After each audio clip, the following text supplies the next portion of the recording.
Good morning, everybody. Today I already said the story.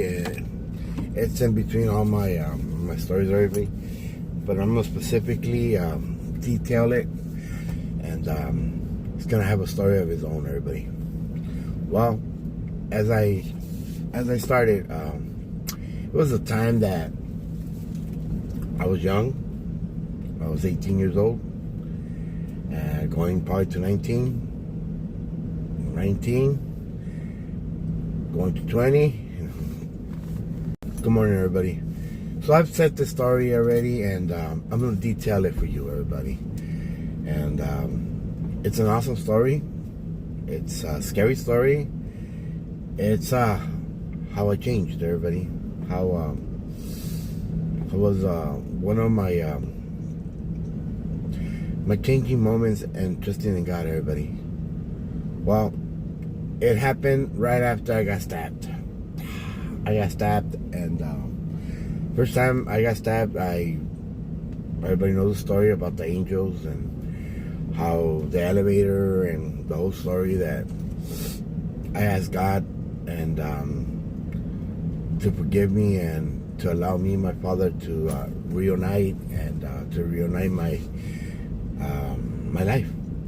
Well, it changed me a lot. It did its purpose, but it didn't completely changed.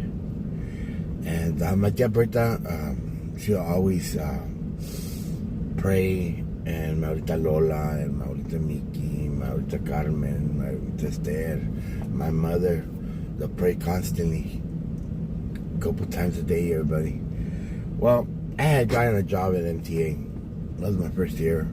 Everybody knows all the partying and knows all the stories of that. I was being there in Division 15. I call it my home, everybody. It was my home, away from home.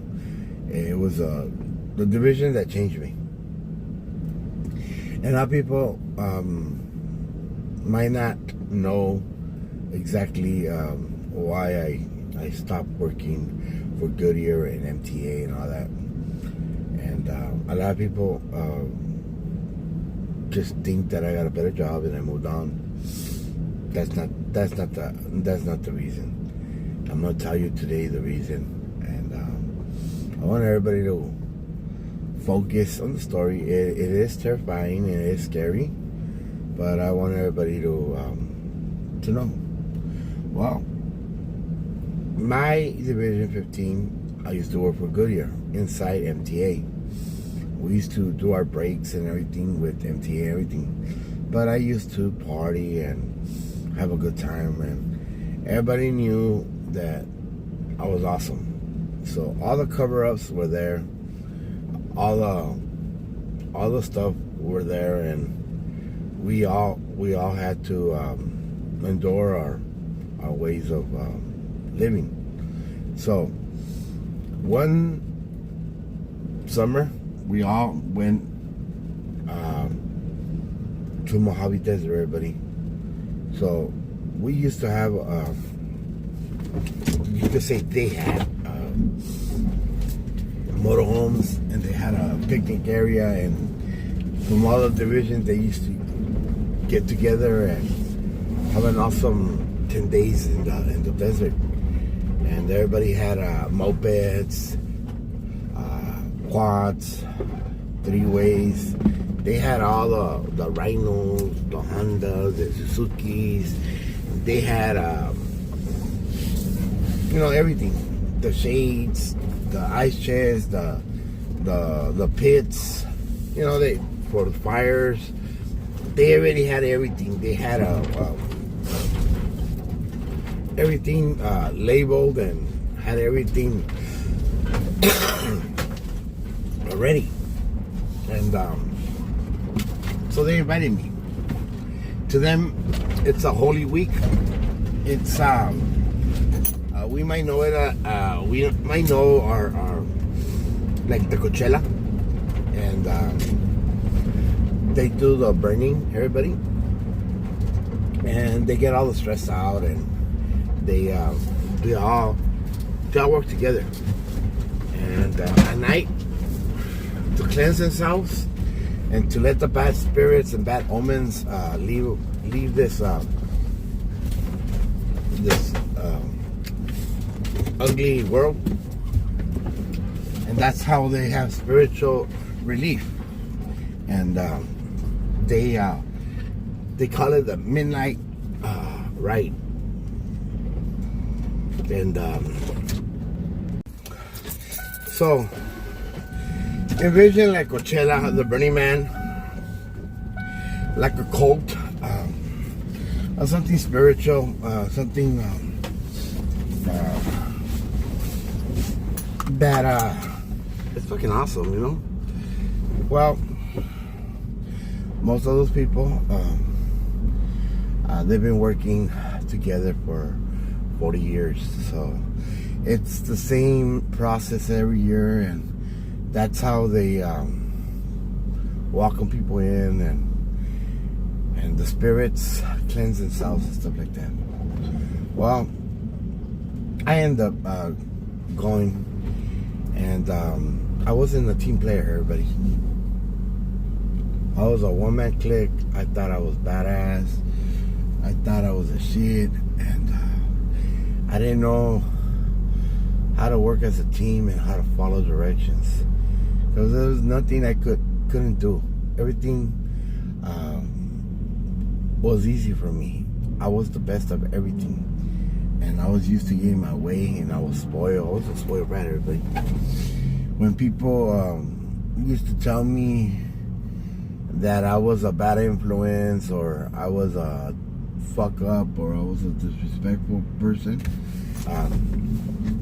I used to get aggressive and get like bitter and bitchy and have a bad attitude.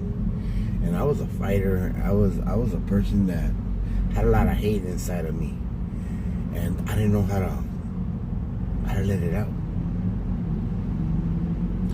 Well, they welcomed me with open arms, and I did get open arms because of my primo Bird. But something changed after like a year. No one knew that my family member was Caleb. And Caleb, there's a crazy story to it, everybody. Caleb sued MTA and sued Goodyear for a lot of money. Okay? For a lot of money, everybody. And the manager, the supervisor of the division, when he found out that I was related to him, it's like a black thing, carp of shameless came, and they didn't include me and trust me ever again. So MTA is a family-oriented place, and you rob from MTA, it's like robbing from them. Why? Because they all have money invested in MTA, and they protect MTA. That's why they have union strikes and stuff like that, and they protect their own. And when someone goes against them, it's all family. It's all fucking thing. It's like you'll never be trusted again. Well, I got included by them, and they had a lot of I had a lot of potential around them, and I probably would have been like them, workaholic. I still would have been divorced, everybody, so that I can't blame them. But I would have been a person that would have been enjoying life, going on vacations and having big boats, big houses, and having kids, giving them and spoil them. That I still do, everybody. But my direction would have changed. Well, as I was trying to explain to you, they included me. Well, all year long, or the second year, we were talking about. They were talking about that they were gonna take me to Mojave Desert and cleanse the bad spirits and bad omens of me. And I had to be at my best, and I had to obey and listen. There only was to help me and to make me a better person. I was a brat. I was a spoiled kid. And every time they regulated me or brought up my primo Caleb, I would get offended. And I couldn't turn against my family. And they thought I was going to betray them and do the same thing that Caleb did to MTA. I really didn't look into it big time. All I know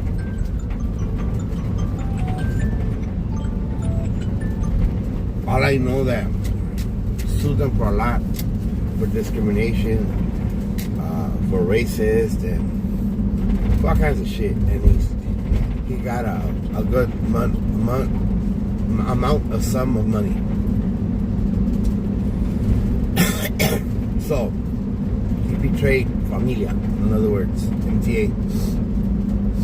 But they sort of forgave me and put me to the test.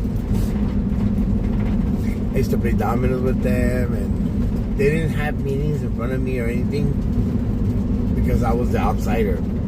Even though I was the insider, but I was the outsider. At the end of when we went to Mojave Desert, I was almost thinking and being like them. And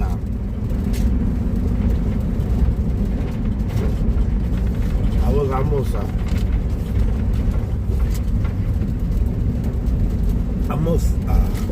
was part of the team.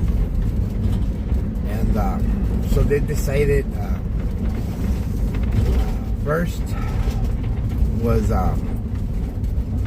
go to Rosarito and bring 50 pounds of lobster, and obviously contributed, and and if we had some dolphin or some other fish, bring it, but all they wanted was lobster. So one of my compadres in MTA, he was willing to go with me. He had just got his Jeep. He took out the convertible top, and I didn't put no sunscreen or nothing. We took like three ice chests, the huge ones, the jumbo ones, everybody. And we took off to Rosarito, and it was awesome. We got there, and because I'm Mexican and I knew the place, so we headed. He's Samoan. There's a lot of Samoans in MTA Division 15, and they're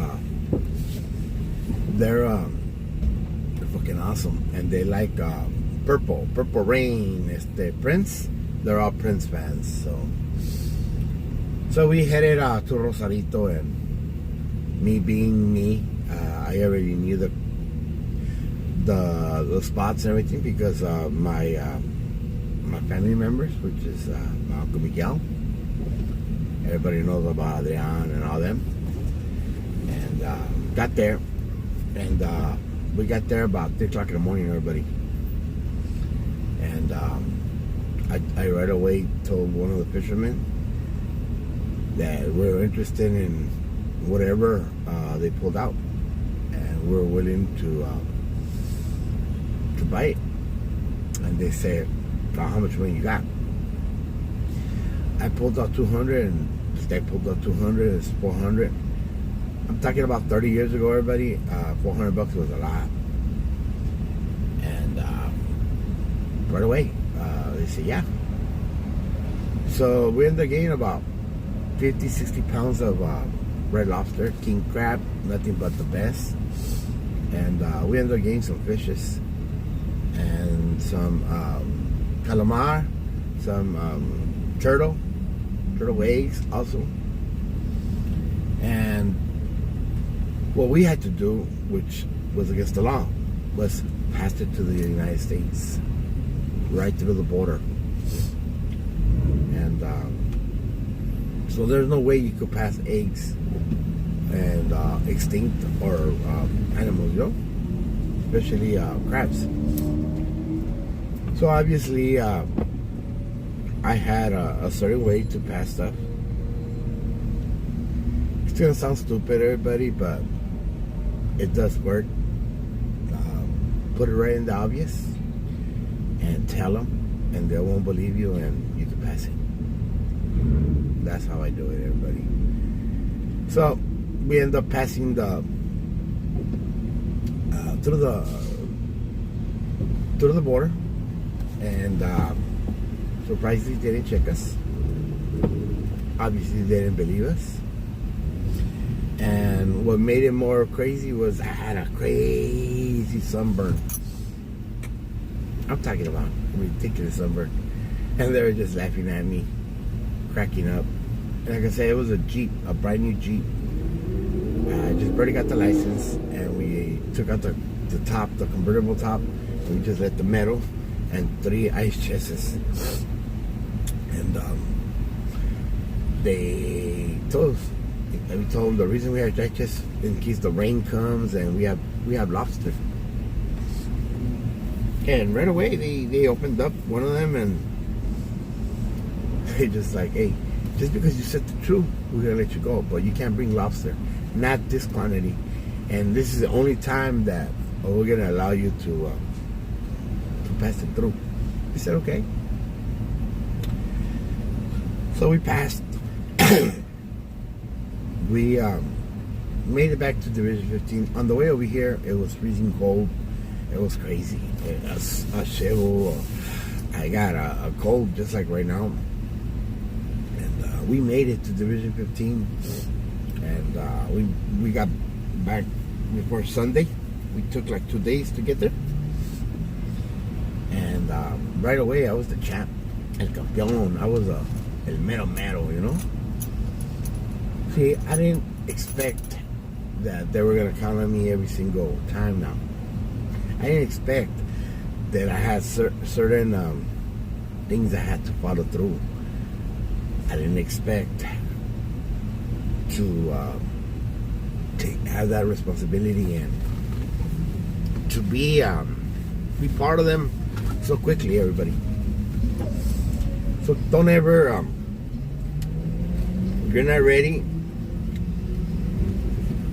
don't. So they included me, and now that I proved that I was worthy and I brought something to the table, they all expected whenever they wanted or they ever wanted to do something like that, I'll come through. And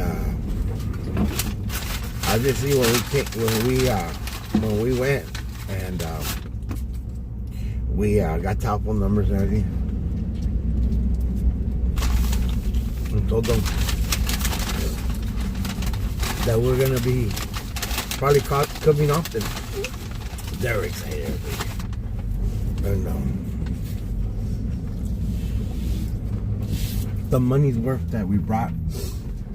And the eggs, I think we bought like about 10 eggs. Each egg costed about $400 right here. Contraband, right? The fish that we got was common fish, dolphin, spear dolphin fish. That one was about $200. The meat that we got. But the crabs, it was the king crabs. First of all, you can't find it here. Second of all, they're huge. I'm talking about huge, amazing ones. And that was about, I'd say about $1,000 worth. So we brought a lot. And thinking about those big ice chests. I'm not talking small ice chests. But sometimes devil works in mysterious ways, right? He allows you to be part, and he tests you, and he corrupts you, and he makes you think about money, everybody, right? Power, success. It makes you be a slave to him, and because he doesn't betray you, everybody. Why he doesn't betray you? Because he confuses you, he changes you, and he makes you believe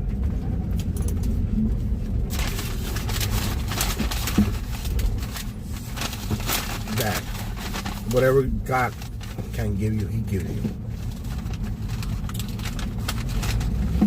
And all you got to do is resign and not believe in God. In other words, don't go to church, don't open the Bible, and allow hypocrites and persons to disturb your conscience and your mind and confuse you and brainwash your ass. Make you understand that everything is possible. And if you belong to that mentality, you're a workaholic. You're obviously probably divorced. You believe in everything bad, right? Not of God. You believe with money, power, you could accomplish a lot.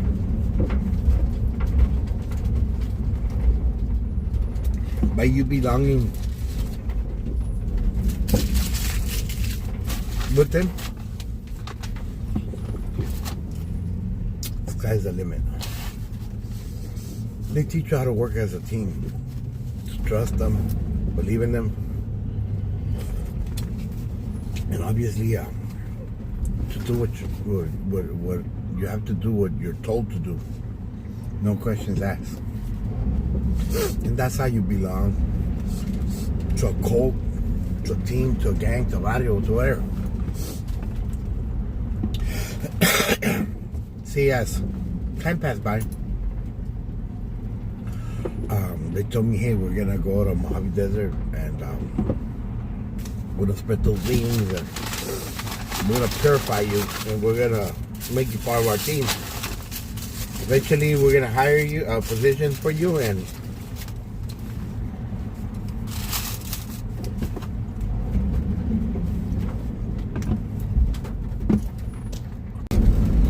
well, we said that we're gonna go in June. Well, I was excited, and I was gonna be part of them and get a $45, $60 an hour job, become a mechanic, and they're all gonna help me and take me the courses and all that. My primo Bert ended up doing all that también with them. He ended up going to Phoenix and ended up passing all the tests and getting his degree and all that. It costs a lot of money, everybody, but they pay for it. Well, coming back to my story, I was excited. It was going to be in June. We're going to go for 10 days. And so that's when we take our 6 days off, our vacation. And we go. So from all the divisions, we always talk with the CBs and walkie-talkies and stuff like that. Back then, we still had Mount Wilson. We still had the off-air, now it's all cell phones and everything. But see, all the buses, they use the walkie-talkies for anything. They have certain codes, emergency codes and stuff like that. When you get stuck, send another bus, send the mechanics, talk to one another. So we always had our CBs, our walkie-talkies. We always had our big, large antenna. And these guys are MacGyvers. They're fucking guys are fucking awesome. They could do anything. And the mechanics, I grew up around mechanics, everybody. So nothing's impossible. Everything's easy to fix. All I do is cost money. That's it. Money. And when you got it by bundles, money is no object. So I remember me, Bob, and Trent, and Willis, and we used to look forward into the retirement of them. So Bob was going to retire first, and the retirement was going to be after June. And he's been working 40 years right there. He was still young. He was about 60. So, or 70, around there. But he still looked young. He still was young. So, we end up planning everything for Mojave. And it was one summer night. We got there on Friday, early in the morning. We came in with like the group, right? About 10 RVs, about 15 motorcycles, and about 4 or 5 trucks. We had roasted pigs, we had live pigs, we had chickens. These guys go all out.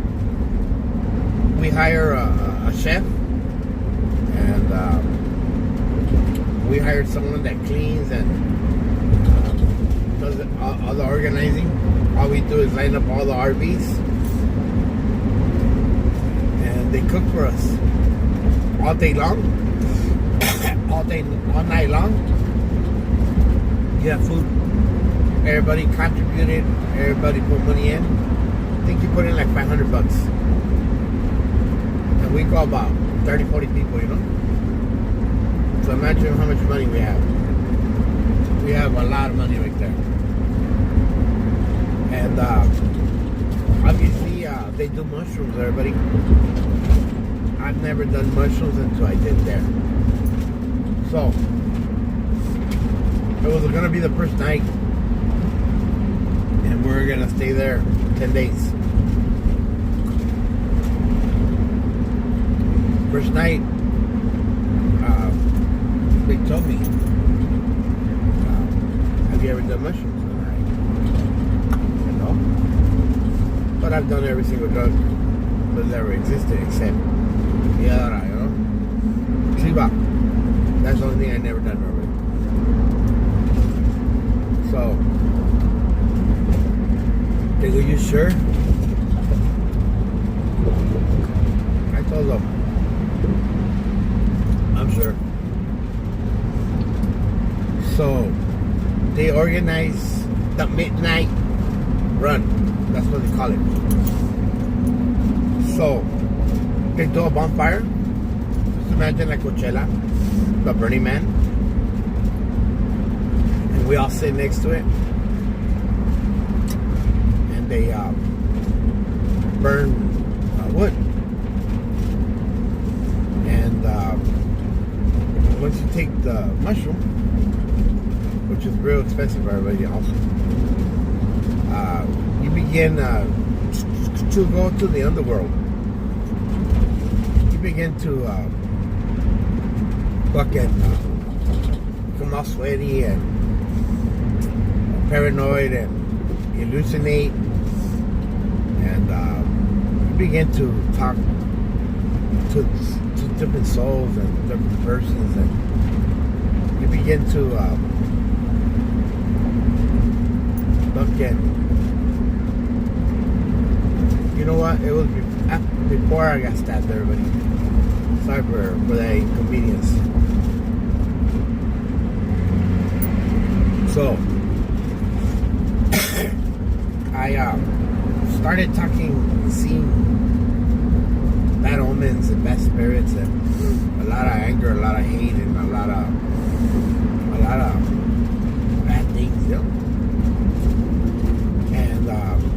top of that, we're drinking heavily moonshine, tequila.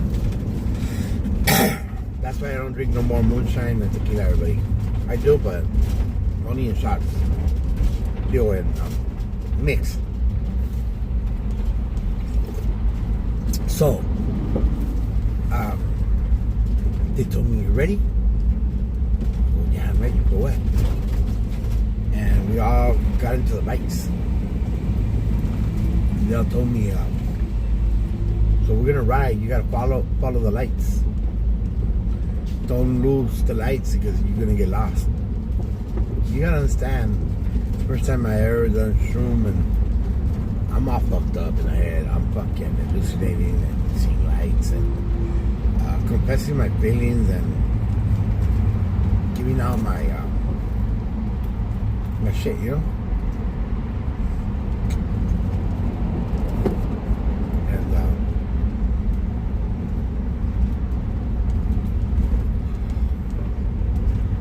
And shit and I said, let's do it. Right away, we took off. Me being so stubborn and stupid and terco and not a team player, I started surpassing all the bikes. Doing papa wheelies and fucking thinking I'm on top of the world, screaming like a loco, like a crazy motherfucker, and following the lights. I saw the lights started flying away, you know. Obviously, I think they're flying away, but what it is, you're going back, you're turning a U-turn, and because you're in pitch black dark, it looks like they flew away. And if you're on that shit mushroom, you think you're flying, you think you're going to the solar system, you think you're touching the hands of God, you know? And I kept hearing all these whispers and people yelling, screaming at me, and I kept fucking just enjoying whatever I was feeling, a mirage or whatever I had to go through, you know? And suddenly it got quiet, everybody. It got so quiet that, can you imagine just floating in the air, seeing the moon, and then it started getting cold and started hearing like coyotes, rattlesnakes. Started, have you ever watched the movie Billy the Kid? When Billy the Kid went to the Indian camp, more or less that's how it happened. So I remember I just decided to stop, and I didn't understand why. And obviously I giving out my frustrations and my fears and my anger and my everything. I burst out and I let it out. And I'm hearing coyotes and I'm hearing everything, and I'm sweating it, and I'm going through fucking shit. Next thing you know, I'm in the fucking plain sight of the sun. And I'm fucking coming down on whatever I was high on, with mushrooms, everybody, tequila and all that. And I begin to be disorientated, and I begin to like focus, and I was in the middle of the fucking desert. It's not a sand desert. There's cactus, there's kind of trees, you know. There's there's no sand dunes and all that right there, but it's plain and flat. Everything looks the same. And next thing you know, it's fucking hot. Good thing that I had beer with me. Got drunk, and I laid under a tree. I'm not sure it was a tree or a cactus. eyes, my lips were fucking cracking, and I was getting dehydrated, sweating it out, and I was hallucinating, and I was going through it. And I realized that I was lost, and I needed to go back, but I couldn't carry the motorcycle, and I couldn't leave it either because it was an expensive motorcycle. So I started throwing some in the dirt, SOS, and I did all the like that Wilson movie, Castaway, or fucking that he's in an island. Right away I started thinking, how was I gonna survive, and it didn't come for me. What's gonna be of me? And so I waited another day. Now this time I'm not already high no more. I'm not hallucinating. I'm sober now. Now I think I'm gonna die. No one's gonna come and rescue me, and I don't know how much exactly time passed by. I remember it was another day, and I wasn't scared, everybody. And I started seeing rattlesnakes, bunnies, fucking wolves, and all these fucking with dust, all that. So I got under a cactus now, and back then I used to carry a knife, and I started getting all that jolly shit, putting it on my tongue and everything, and it does really take the thirst away from me. Bought some rocks and I put them under my tongue. I learned that from my dad. It makes you concentrate, makes you generate saliva, and it feels like you're not thirsty no more. Obviously, nightfall, and this time is when I knew that I was gonna be dead. I knew that I wasn't gonna survive. So I humbled myself and I asked God for forgiveness and to teach me the ways to go. And if I got out of this, I was gonna go to church and I was gonna believe in God. And obviously the whole night I prayed. I spoke in tongues and I got spiritual, and I don't know if it's still the effect of the mushrooms. I don't know exactly what happened. All I know that I felt the Holy Ghost, and I knew I was going to survive, and I was going to be awesome. So another day passed by. I suddenly I seen a helicopter. I seen like a search team. And they found me. They put gas. The guys they brought gas and they put gas on the quad, and I took back the quad to my camp. They didn't even knew I was missing. They didn't even go and find me or nothing. And that's when I felt betrayed, everybody. I felt that they were just laughing at me, and they were my family.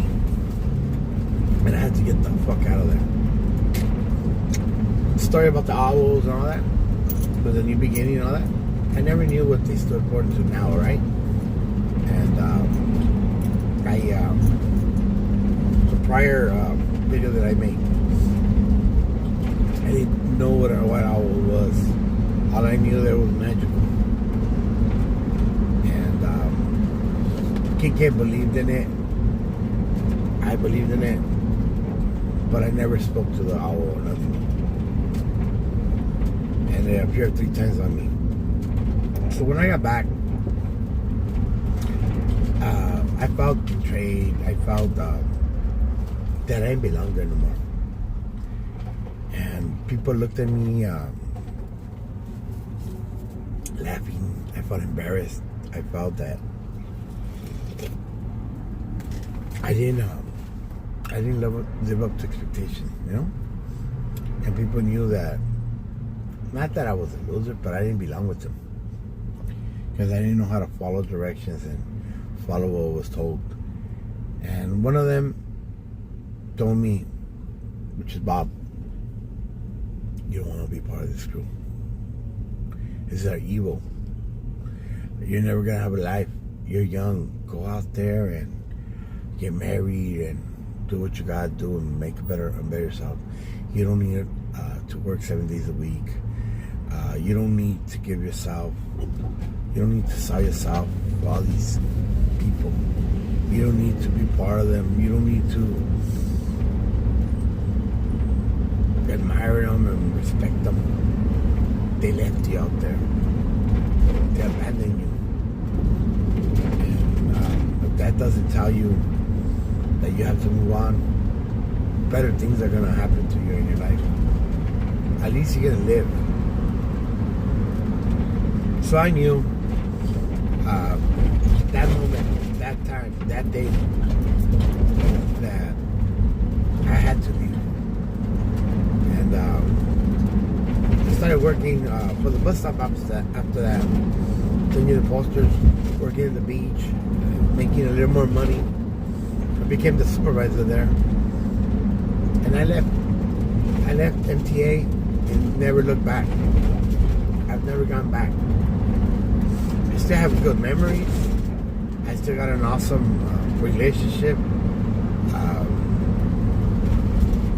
in my mind, right? I don't have hate. I don't have anger now.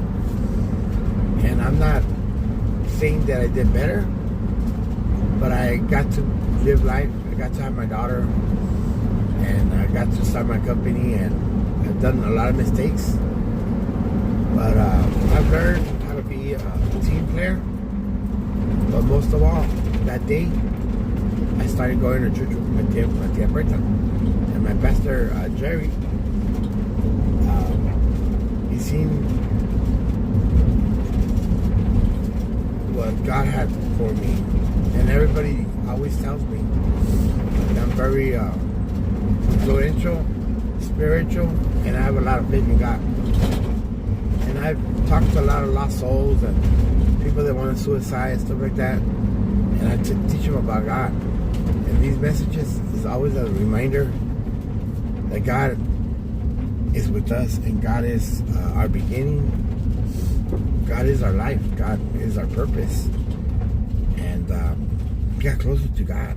And I started going to Bible studies and started praying. And to this day, I don't go a lot no more to church, but I do pray every morning.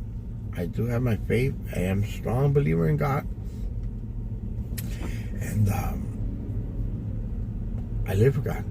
And yes, I still have a bad temper, and I still have an aggressive attitude when I don't get my way. I try to not be like that, but sometimes I over say stuff or react. But momentarily, God makes me forget, and to start over. Because before I had problems with grudges, I kept them. And when I keep them, I become a very obnoxious, spoiled person, a brat, a disrespectful person.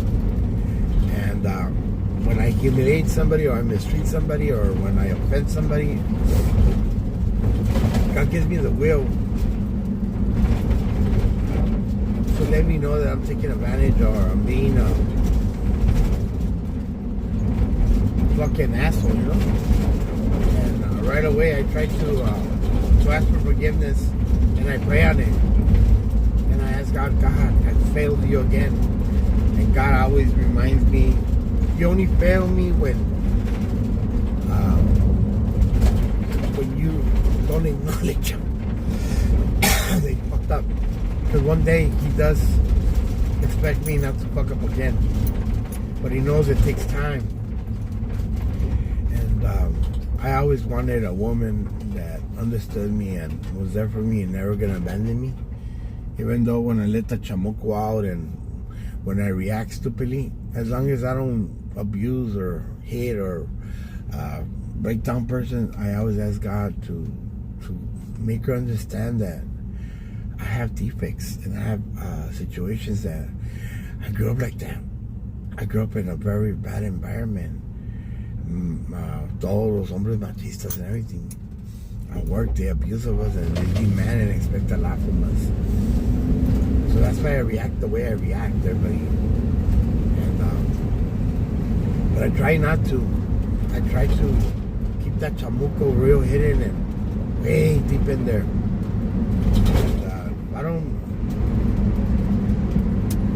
If I ignore somebody or something for a minute or two, or it's because I'm concentrating and I'm teaching myself how to be humble and how to not react the way I want to react. And I get that chamuco and I pray for him and I put him back in his place, and I only ask for forgiveness to the people I offend or hurt, you know? That's all I could do. And everybody knows in deep in my heart that I want that. Well, coming back to the story. So I end up resigning and I didn't look back, everybody. And if they had bad omens or bad intentions or whatever they had, I forgave them and I moved on. And that's how you leave all that hate and jealousy and all that behind you.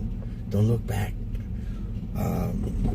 If you have a bad experience or a bad thought or someone intended to hurt you or take your life or abuse of you, you have to learn to move on. Forget, everybody. I know it's impossible to forget, but you have to pray to God to teach you how to forget. I don't know if the amnesia me callé and fucked up my head that I don't remember all these stories. And I do these stories not just for you guys, but don't for me to remind me. And out of sudden, I remember all these interactions and moments in my life. And sometimes I think I imagined them. And sometimes I think I didn't live them. But then I go to the places and I get to see that they're real. And I get to meet the persons that I offended, hurt, and know. And they know me and I don't know them. It's fucking weird.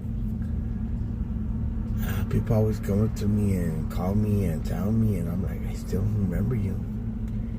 I think it's God working in mysterious ways that we all ask God to change us, to cleanse us, and to do miracles in us. The devil keeps showing up once in a while, and hopefully my relationship is strong, and my spouse, my woman, my queen, she helps me control and helps her not be afraid of me. When I need my space, I gotta know, she's gotta know that I tell her I need my space. And when she needs her space, I gotta be willing to let her también. Because if we try to be there when we're afraid, all we're gonna do is be insecure of ourselves and get offended and hurt. Well, everybody, don't be afraid to start over. Don't be afraid to know God, to believe, to trust, and to live for God, everybody. Let God in. Let Him in your heart. Let God do magic in your life. And trust in Him. Believe in Him that everything's for a reason. God chose a path for you. Don't demand or expect different outcomes. God has a purpose already for you. And I know my purpose is to illustrate and to teach and to help every single person that needs me, that I'm around.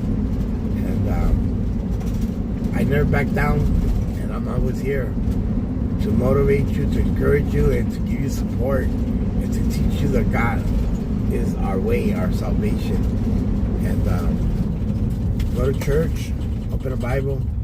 Everybody knows I have a Bible on my cars, and I have a Bible. And I expect everybody to not be afraid. And if you see that chamuco inside of me, forgive me. And don't abandon me, everybody. Well, that's my Mojave story. And that's why I left MTA. That was my first real job, everybody. And it was crazy.